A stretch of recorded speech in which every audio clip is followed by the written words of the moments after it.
اعوذ باللہ من الشیطان الرجیم بسم اللہ الرحمن الرحیم۔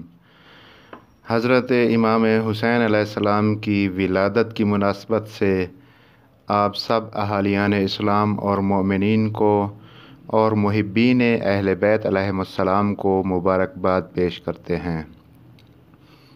ان کی ولادت کی مناسبت سے کچھ فضائل اور ان سے منسوب کچھ القابات کی حقیقت اور معانی کو بیان کرنا آج مقصود ہے۔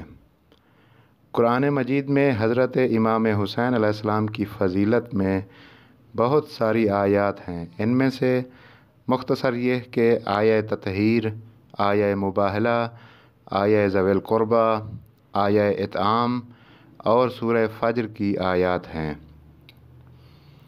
سورہ فجر سے متعلق حضرت امام جعفر صادق علیہ السلام سے ایک روایت بیان کرتا چلوں۔ فرماتے ہیں کہ سورہ فجر کو اپنی مستحب اور واجب نمازوں میں پڑھا کرو، کیونکہ یہ سورہ حسین ابن علی علیہ السلام ہے، اور اس طرف رغبت ہونی چاہیے تاکہ خداوند متعال آپ پر رحمت کرے۔ ایک اور فضیلت میں بیان ہوا ہے کہ حضرت امام حسین علیہ السلام انبیاء کی طرح خدا کے علاوہ کسی سے نہیں ڈرتے تھے۔ قرآن میں ہے کہ جو خدا کی طرف سے بھیجے گئے ہیں یعنی رسول، سوائے خدا کے کسی سے نہیں ڈرتے۔ حضرت امام حسین علیہ السلام نے بھی امت کو بتا دیا کہ اگر دنیا میں کہیں بھی میرے لیے پناہ گاہ نہ ہو تو میں ہرگز یزید کی بیعت نہیں کروں گا۔ دوسرا موضوع حضرت امام حسین علیہ السلام کے اوصاف اور القابات ہیں۔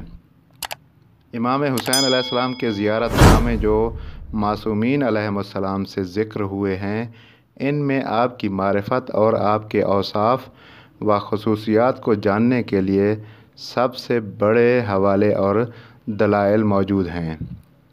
امام عالی مقام علیہ السلام کے بعض اوصاف اور القاب دوسرے ائمہ کے ساتھ مشترک ہیں اور بعض مختص ہیں یعنی خاص ہیں۔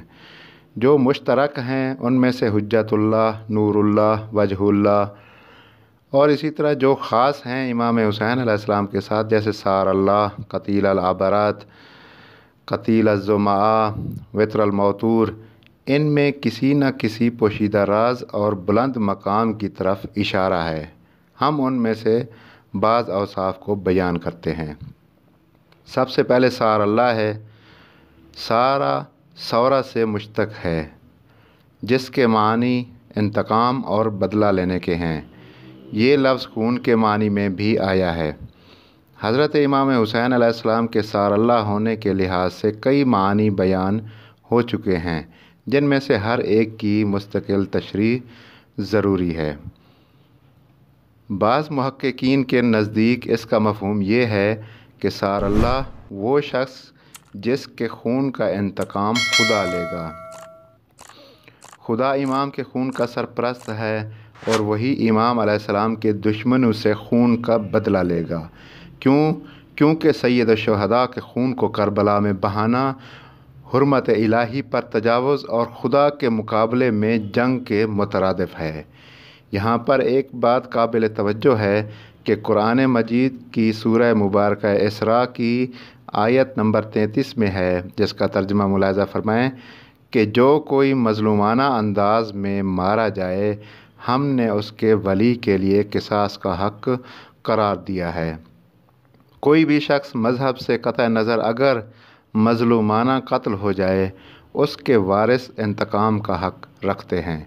اسی لیے اہل بیت علیہم السلام خاص طور پر امام حسین علیہ السلام ایمان، حق اور خدا کی راہ میں مظلومانہ شہید ہوئے ہیں، اور حقیقت میں اللہ ہی ان کا وارث اور انتقام لینے والا ہے۔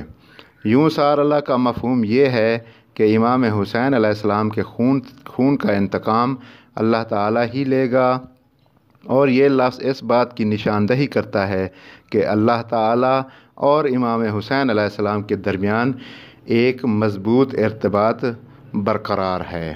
اسی طرح جو باقی اوصاف اور القابات ہیں انشاءاللہ وہ آپ کی خدمت میں اگلی ویڈیوز میں بیان ہوں گی۔ اللہم صلی علی محمد و آل محمد وعجل فرجہم۔